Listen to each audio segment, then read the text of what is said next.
With what?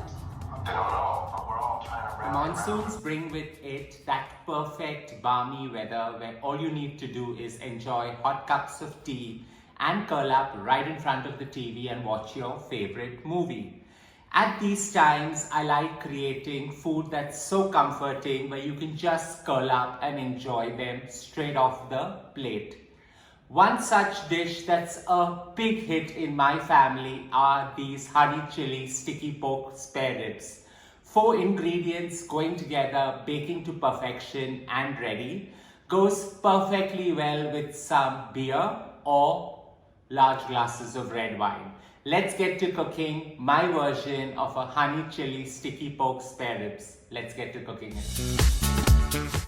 Now this honey chili pork spare ribs is so simple to create that it doesn't even warrant any drama. It's just that simple. So because I do not want to scrub off the grease that comes off after roasting it, I've lined my baking tray with an aluminium foil and I've got about a kg of pork spare ribs. So here that goes in. Sometimes when I'm even more lazy, I like to put everything into a Ziploc bag and marinate it really well.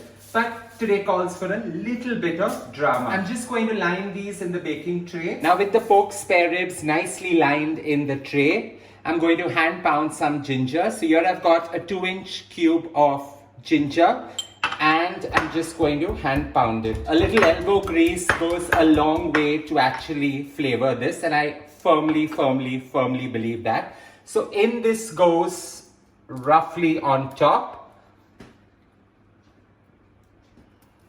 And now it's time to take in the beautiful fresh red chilies. So I've taken about 10 numbers. Now if you do not have red chilies, you can always use the dehydrated dry red chilies, cut them into shards and use that as well.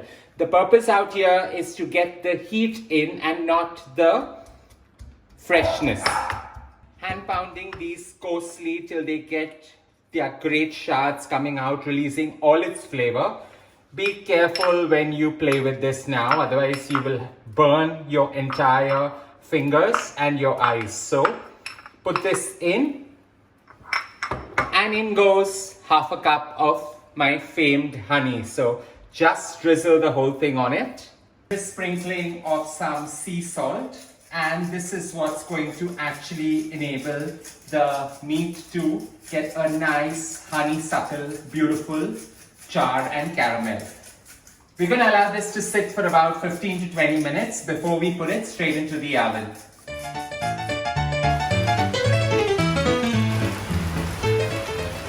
All I've done is wrap this with a foil because I want to retain most of the moisture that creates that perfect gooiness that's required in this dish. So in this goes into a preheated oven at 200 degrees Celsius for a good 1 hour, and it's ready to be enjoyed. 1 hour simmering in the oven. Honey chili spare ribs are ready. And now, moment of truth. These are perfectly caramelized and have got the perfect char that's required. So I like to caramelize one side and ensure the other side still has the soft gooiness that's required. Here we have it, my version of a beautiful honey chili and ginger sticky pork spare ribs. Perfect to enjoy with mugs of beer and some wine, and so suitable for this balmy weather that we are in. I hope you enjoyed creating this with me. Don't forget to show some love by hitting on the like button and do subscribe to my channel.